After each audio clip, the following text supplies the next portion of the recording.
نچوڑ کر انہوں نے جو ہے وہ ہم سے لے لی ہے، کھا لی ہے، اور سب حکومتوں نے ان کو فیسیلیٹیٹ کیا، ان کی سہولت کاری کی۔ ایک کمپنی ایسی ہے آئی پی پی جس کا یونٹ کتنے کا پڑتا ہوگا؟ کتنے کا پڑتا ہوگا؟ 750 ارب روپے کا یونٹ پڑتا ہے، اور 750 ارب روپے کا یونٹ کو چارج کرتے ہیں، اور جو یہ خرچہ ہے یہ آپ اور میں اپنے بلوں میں ادا کرتے ہیں۔ ایک کا 150 روپے پڑتا ہے، ایک کا 300 روپے پڑتا ہے، ایک کو 28 ارب روپے کی پیمنٹ سال میں ہوئی اور اس نے 1 میگا واٹ بھی بجلی نہیں بنائی۔ ایک کو جو ہے 50 میگا واٹ، اس نے جو ہے وہ 50 میگا واٹ کا اگر پلانٹ ہے تو 10% کیپیسٹی پہ چل رہا ہے، باقی کے پیسے ہم ادا کر رہے ہیں۔ اور بھائی یہ سارے پیسے ہم کیوں ادا کریں؟ ہم ادا نہیں کریں گے اب انشاءاللہ، ہمیں ریلیف دینا پڑے گا، ہمارے بل کم کرنے پڑیں گے، پیٹرول کی لیوی ختم کرنی پڑے گی، اور یہ اب دھندا آئی پی پیز کا نہیں چلے گا انشاءاللہ تعالیٰ۔ آپ اس کے لیے تیار ہیں؟ میں حکومت سے یہ کہنا چاہتا ہوں، یہ کون سی مجبوریاں ہیں جو ہمیں نہیں پتہ چلتی، آپ کو پتہ چل جاتی ہیں، اور آپ یہ کہتے ہیں کہ ان مجبوریوں کی بنیاد پر ہم ان سے نیگوشیٹ نہیں کر سکتے۔ دنیا بھر میں یہ نیگوشیشن ہوتی ہیں۔ کچھ کمپنیاں ایسی ضرور ہوں گی کہ جو اپنی پروڈکشن پوری کر رہی ہیں اور ان کی لاگت بھی مناسب ہے، پھر بھی انہوں نے سینکڑوں ہزاروں ارب روپے کما لیے، ری نیگوشیٹ کرو۔ بہت سی کمپنیاں ایسی ہیں کہ جنہوں نے جتنی لاگت تھی اس سے 10 گنا زیادہ پیسے ہم سے نچوڑ لیے ہیں، جتنی لاگت کا پلان تھا اس سے 10 گنا زیادہ پیسے وصول کر لیے ہیں، اور پھر بھی تم ان سے معاہدے کو آگے بڑھا رہے ہو۔ کچھ کمپنیاں ہیں جن کی ٹائم لائن ختم ہو گئی ہے، پھر بھی وہ چل رہی ہیں، تو یہ تو نہیں چلے گا، اور اب ان آئی پی پیز کو لگام بھی دینی پڑے گی، ری نیگوشیٹ بھی کرنا پڑے گا، اور بہت ساری آئی پی پیز ہیں ان کو بند بھی کرنا پڑے گا۔ یہ بالکل ہمارا حتمی طور پر مطالبہ ہے، اس کے بغیر ہم یہاں سے نہیں ہلیں گے انشاءاللہ تعالی۔ بیٹھ گئے یہاں پر آ کر، اب آپ مجھے یہ بتائیے، اب یہ جو آئی پی پیز کا دھندا انہوں نے شروع کیا ہوا ہے، مراد اپنی یہ چھوڑتے نہیں ہیں۔ تنخواہ دار لوگوں نے 375 ارب روپے انکم ٹیکس قیمت میں جمع کرائے، پرائیویٹ اور گورنمنٹ سیکٹر کے۔ کتنے جمع کرائے؟ یاد کر لیں یہ باتیں سب، 375 ارب روپے ایک سال میں تنخواہ دار طبقے نے انکم ٹیکس قیمت میں جمع کرائے، اور وہ جاگیردار جن کی زمینیں 100 ایکڑ سے زیادہ ہیں، 1000 ایکڑ سے زیادہ ہیں، انہوں نے کتنے کرائے ہوں گے؟ آپ کے خیال میں 3000 ارب روپے جمع کرا دیے ہوں گے؟ کتنے کرائے ہوں گے؟ 5 ارب روپے بھی جمع نہیں کرائے، تو جاگیردار پیسے نہیں دے، تنخواہ دار سارا بوجھ ان جاگیرداروں کا اٹھائے، یہ نہیں چلے گا۔ ان جاگیرداروں کو لگام دینی پڑے گی، ان پہ ٹیکس لگاؤ، ہم سے ٹیکس ہٹاؤ، جاگیرداروں پہ ٹیکس لگاؤ، عوام سے ٹیکس ہٹاؤ، ہمارے بجلی کے بلوں سے ٹیکس ہٹاؤ، ہمارے بجلی کے بلوں سے ٹیکس ہٹاؤ۔ یہ کیا مذاق ہے؟ 36 طرح کے ٹیکس ایک بل میں لگا کے بھیج دیتے ہو، یونٹ کی قیمت بھی بڑھاتے جا رہے ہو، ٹیکس بھی اس کے اوپر لگاتے جا رہے ہو، یہ دھندا نہیں چلے گا۔ اس لیے ہمارا بہت سیدھا مطالبہ ہے، یہاں پر ہم اپنی ذات کے لیے نہیں آئے، مجھے کچھ نہیں چاہیے، انہیں کچھ نہیں چاہیے، ہماری پارٹی کو کچھ نہیں چاہیے، میرے ملک کے 25 کروڑ لوگوں کو انصاف دو اور حق دو، اور ان کے اوپر سے یہ ظلم کا جو ٹیکس کا نظام ہے یہ ختم کرو، یہ سلیب ختم کرو تنخواہ دار کا، یہ جو انہوں نے ابھی لگا دیا ہے۔ اس کے نتیجے میں جو پروفیشنل لوگ ہیں، جو پڑھے لکھے لوگ ہیں، جو ڈاکٹرز ہیں، انجینئرز ہیں، جو چارٹرڈ اکاؤنٹنٹس ہیں، جو آئی ٹی اسپیشلسٹ ہیں، یہ سارے لوگ ایک ایک کر کے پاکستان سے رخصت ہو رہے ہیں یہاں کے حالات کی وجہ سے، اور پھر بھی اگر کوئی یہاں پر موجود ہیں تو تم ان کی تنخواہوں سے جب ڈائریکٹ 35% ٹیکس لے لو گے اور پھر اس کے بعد انڈائریکٹ ٹیکس بھی وصول کرو گے، تو ایک پروفیشنل آدمی کی تنخواہ جتنی بھی ہوگی آدھے سے زیادہ وہ ٹیکس 55% جب وہ ٹیکس دے دے گا تو وہ کیا اپنے بچوں کی تعلیم کا خیال کرے گا، کیا اپنا خرچہ چلائے گا؟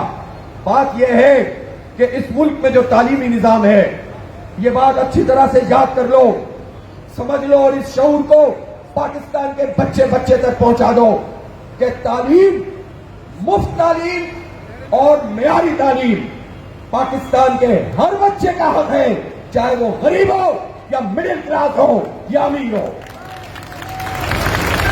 جب یہ ریاست اور حکومت ہم سے ٹیکس لیتی ہے تو اسے ہمارے بچوں کو تعلیم معیاری دینی ہوگی اور فری دینی ہوگی۔ انہوں نے ظالموں نے ہمارے ذہنوں میں یہ بات بٹھا دی کہ جتنے پیسے ڈالو گے اتنی اچھی تعلیم ملے گی۔ حکومت کا کام تعلیم دینا نہیں ہے۔ حکومت کے اسکول وہ تو ہوں گے بالکل کچرا، اور جو پرائیویٹ اسکول ہوں گے وہ ہوں گے بہت معیاری۔ اور کتنے پرائیویٹ اسکول؟ 94% پرائیویٹ اسکول وہ ہیں جب فیس وہ لیتے ہیں تو اپنا خرچہ پورا نہیں کر پاتے، جس کی وجہ سے اساتذہ ٹھیک نہیں رکھتے، معیاری تعلیم ان پرائیویٹ اسکولوں میں بھی نہیں ہوتی۔ چند پرائیویٹ اسکول ہیں وہ تنخواہ جب بہت زیادہ فیس دیتے ہیں تو اس کے نتیجے میں پھر کچھ اچھی تعلیم ملتی ہے۔ اب کچھ پرائیویٹ لوگوں وہ مجبور ہیں وہ کیا کریں، لیکن حکومت نے کیا نظام بنایا ہے؟ یہ حکومت کا کام تھا۔ اور پاکستان میں ایسا ہوتا تھا کہ جب امیر اور غریب کا بچہ ایک ساتھ سرکاری اسکول میں پڑھتا تھا، ایک جیسا معیار ہوتا تھا، ایک جیسی اپورچونٹی ہوتی تھی۔ غریب کا بچہ کبھی آگے نکل جاتا تھا، کبھی مڈل کلاس آگے نکل جاتا تھا۔ اب تو انہوں نے فارغ کر کے رکھ دیا ہے۔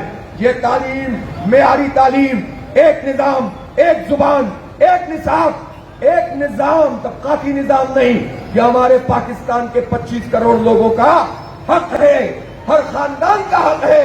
اس کو خیرات سمجھ کے ہمیں مت دو، ہمیں معیاری تعلیم دو۔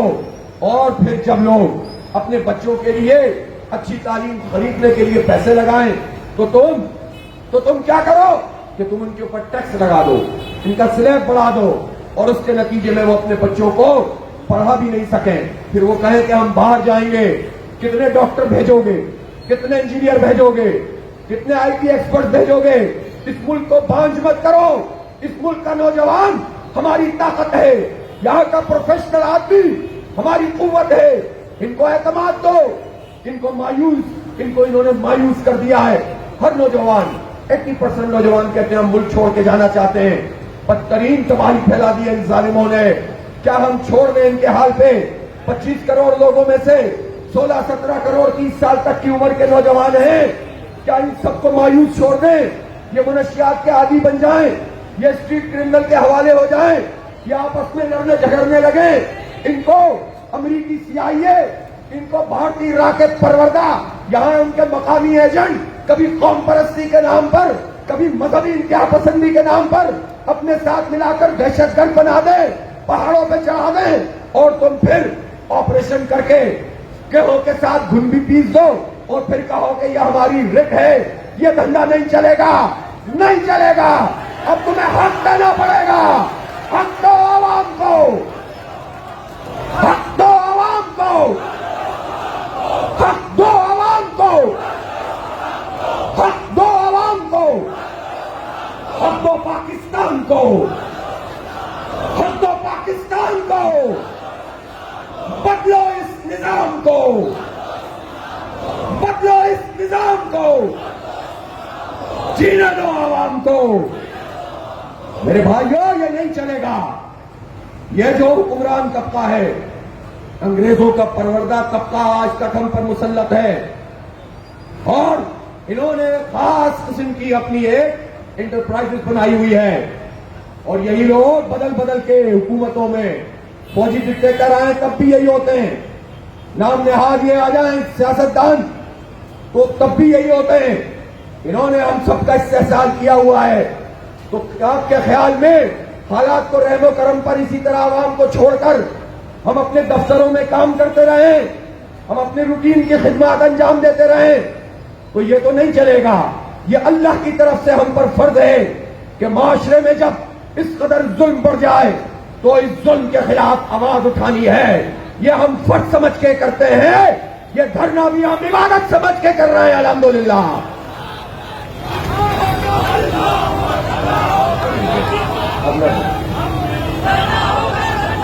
اس لیے اب پانی بہت سر سے اونچا ہو گیا ہے، اب حالات کو ان کے رحم و کرم پہ نہیں چھوڑ سکتے۔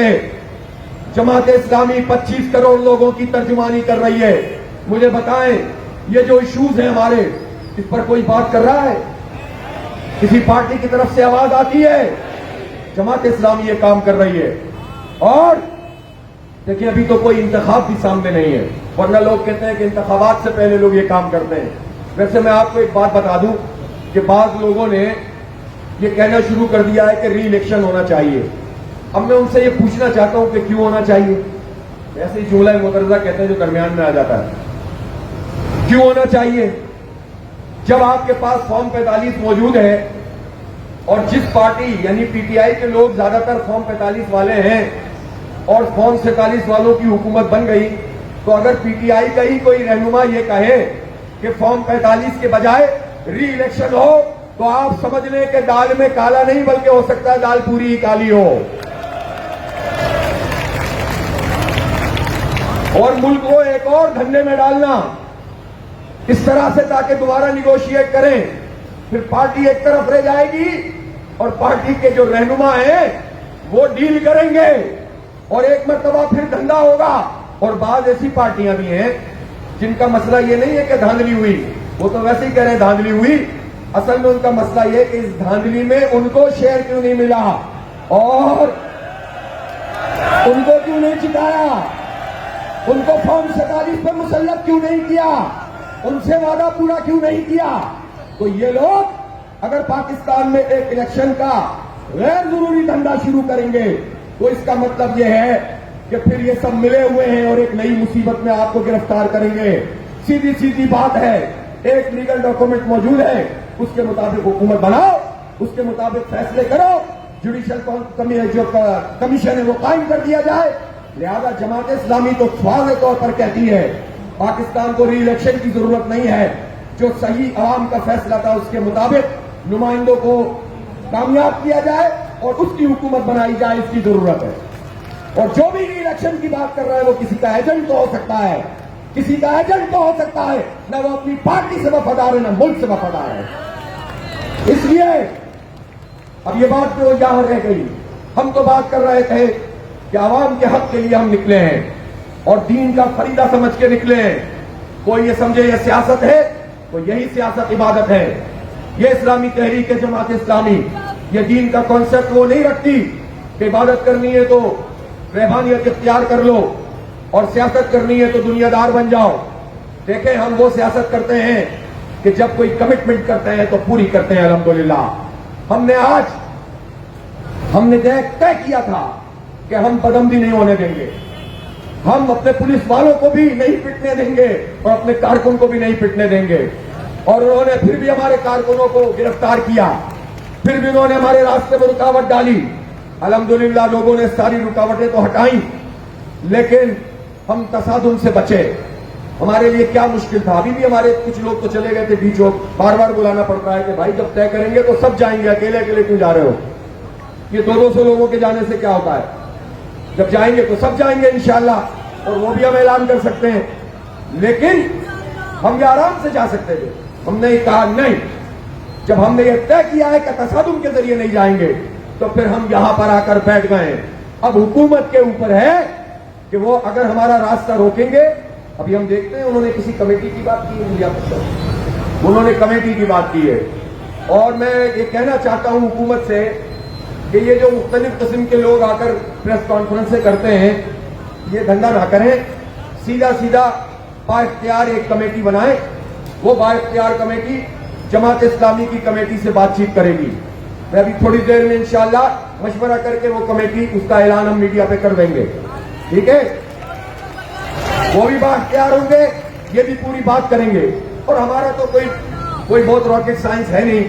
ہم تو عوام کے ریلیف کے لیے آئے ہیں. ہم تو اس لیے آئے ہیں کہ لوگوں کو کوئی بھلا ہو جائے، یہ پریشانی دور ہو جائے لوگوں کی، یہ بجلی کے بلوں کے مارے ہوئے لوگوں کو کچھ ریلیف مل جائے، یہ تنخواہ دار لوگوں کو کچھ ریلیف مل جائے، اور یہ آئی پی پیز کے جو ظالم لوگ ہیں ان کو لگام دے دی جائے. ہم بس اس لیے آئے ہیں. اس لیے ہم اپنی کمیٹی کو یہ ضرور کہیں گے کہ پہلے ہی میٹنگ میں اندازہ کر لو کہ یہ محض ٹالنے کے لیے کمیٹی بنائی ہے حکومت نے یا پھر یہ واقعی سنجیدہ ہیں. یہ سنجیدگی سے کام کریں گے، ہم بھی سنجیدگی کا مظاہرہ کریں گے. جماعت اسلامی ایک سنجیدہ سیریس پارٹی ہے. ہم اپنے امور مملکت میں اور اپنے عوام کے ساتھ کھلواڑ نہیں کرتے. یہ ریلیف دینے کی بات کریں گے تو ٹھیک ہے، پھر بات آگے بڑھے گی، لیکن جب تک یہ کسی نتیجے پہ نہیں پہنچیں گے دھرنا جاری رہے گا، دھرنا ختم نہیں ہوگا انشاءاللہ۔ تیار ہیں اس کے لیے؟ اور آپ کو میں بات بتاؤں، میں نے آج اپنی خواتین نظم سے بھی بات کی ہے اور وہ بالکل تیار ہیں۔ اگر ہم انہیں کل کہیں گے کہ خواتین کا جلسہ عام اس مری روڈ پہ ہو رہا ہے تو وہ کل ہزاروں کی تعداد میں اپنی مائیں بہنیں یہاں پر آ جائیں گی انشاءاللہ تعالی۔ ہم پرسوں کہیں گے وہ پرسوں آ جائیں گی۔ میں این ایل ایف سے کہتا ہوں، میں طلباء سے کہتا ہوں، میں مزدوروں سے کہتا ہوں، میں کسانوں سے کہتا ہوں، میں اپنی قوم کے نوجوانوں سے یہ اپیل کر رہا ہوں کہ اس دھرنے میں آپ آئیں۔ تاجروں سے کہہ رہا ہوں، صنعت کاروں سے کہہ رہا ہوں، پورے پاکستان میں آپ کی آواز ہے یہ دھرنا، آئیے اس میں شرکت کیجئے، اپنی بات کیجئے۔ سب کے لیے پلیٹ فارم کھلا ہوا ہے، ہر پولیٹیکل ورکر کے لیے کھلا ہوا ہے۔ آئیں اور اپنی بات کریں، قوم کو اس مسئلے سے نجات دلانے کے لیے اپنا رول ادا کریں۔ اور میں حکومت سے یہ بات کہنا چاہتا ہوں کہ ہمارے جتنے بھی کارکن انہوں نے گھروں پہ چھاپے مار کر گرفتار کیے ہیں اور دفتروں پہ چھاپے مار کر گرفتار کیے ہیں یا اسلام آباد سے گرفتار کیے ہیں، ابھی کیا ٹائم ہو رہا ہے؟ فوری طور پر ان کو رہا کیا جائے، فوری طور پر رہا کیا جائے۔ یہ رہا ہوں گے تو ہم سمجھیں گے کہ آپ مذاکرات میں سنجیدہ ہیں، اور اگر یہ رہا نہیں ہوں گے تو پھر ہمیں پتہ چل جائے گا کہ آپ بھی بس ایسی باتیں کریں۔ فوراً ان کو رہا کریں اور سیدھے طریقے سے یہ ہمارا آئینی حق ہے، جمہوری حق ہے، سیاسی حق ہے کہ ہم عوام کی خاطر یہاں پر دھرنے پہ بیٹھے ہیں، اور اس دھرنے میں اس کو وسیع کرنا، اس کو بڑا کرنا، چھوٹا نہیں ہونے دینا انشاءاللہ۔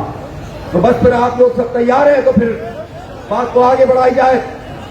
عشاء کی نماز پڑھ لیے تو بس، کچھ نے اگر نہیں پڑھی ہے تو عشاء کی نماز پڑھیں گے۔ پانی دستیاب ہوگا تو وضو کریں گے، نہیں دستیاب ہوگا تو تیمم کریں گے۔ ہم تو جہاد کے راستے میں ہیں، اور جہاد کی مختلف قسمیں ہوتی ہیں۔ کبھی وہ دشمن کے مقابلے میں محاذ پہ جا کے لڑنا ہوتا ہے، کبھی دعوت کے میدان میں اقامت دین کی جد و جہد کرنی ہوتی ہے، اور کبھی سیاسی میدان میں اپنے آپ کو منوانا ہوتا ہے تاکہ یہ بہت بڑا جو عدل کے نظام کی جد و جہد کا کام ہے یہ آگے بڑھ سکے۔ تو ہم اس میدان میں ہیں، اور میں اہل محلہ سے بھی کہتا ہوں، میں تاجروں سے بھی کہتا ہوں، دکانداروں سے بھی کہتا ہوں کہ آپ کو یقیناً یہاں تکلیف ہو سکتی ہے، لیکن یہ چھوٹی تکلیف ہے۔ جس تکلیف میں مبتلا کر دیا ہے اس حکمران طبقے نے، وہ بہت بڑی تکلیف ہے۔ آئے ہم سب مل کر اس دھرنے کو بھی کامیاب کریں اور اپنے حق کو بھی حاصل کریں۔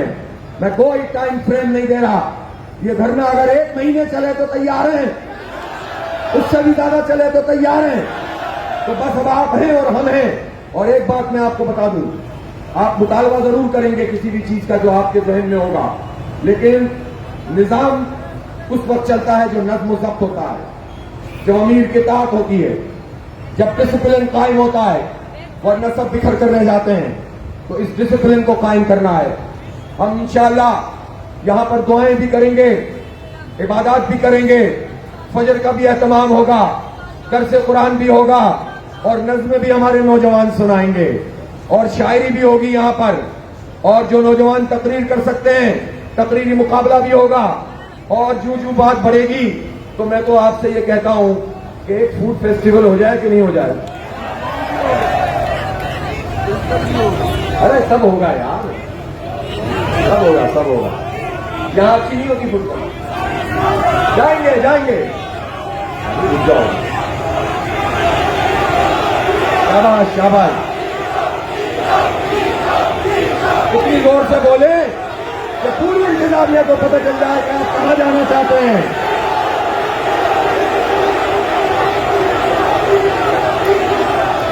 کون سا چوک؟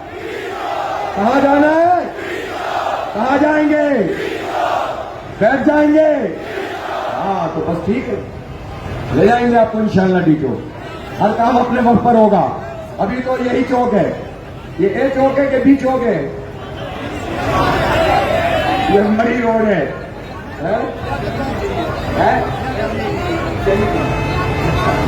بہرحال یہاں پر آپ موجود رہیں گے اسی مری روڈ پر، اور منتظمین انشاءاللہ یہ ہمارے عارف شیرازی بھائی، راجہ جواد صاحب، یہ ہمارے امیر صوبہ طارق سلیم صاحب، یہ آپ کے میزبان ہیں اور آپ ہر کوئی ایثار کا مظاہرہ کرے. ایثار کسے کہتے ہیں؟ ایثار کسے کہتے ہیں؟ قربانی ایک ہوتی ہے قربانی اور ایک ایثار اس کو کہتے ہیں کہ اپنے بھائی کے لیے اپنا حق چھوڑ دینا, اس کے لیے کچھ کرنا اور اپنی چیز چھوڑ دینا. پانی مل رہا اس کو دے دینا, خود کم پی لینا, اس کو ایثار کہتے ہیں. تو ایثار سے, رواداری سے, محبت سے, لڑنا نہیں ہے یہاں پر. آپس میں کوئی آگے پیچھے بھی ہو تو ایک دوسرے کا خیال کرنا ہے. ایک بہترین بستی بسا دینی ہے ہمیں یہاں پر انشاءاللہ. لوگ یاد رکھیں کہ لوگ آئے تھے اور کوئی حق لے کر گئے تھے یہاں سے عوام کا. تیار ہیں اس کے لیے انشاءاللہ؟ تو بس آ جائیے, اور کسی وقت بھی خطاب آ سکتا ہے کسی کو بھی, تو پھر تیار رہیں گے اور ہم کوئی بھی بات آپ سے مطالبہ کر سکتے ہیں کہ اب یہ کام کرنا ہے.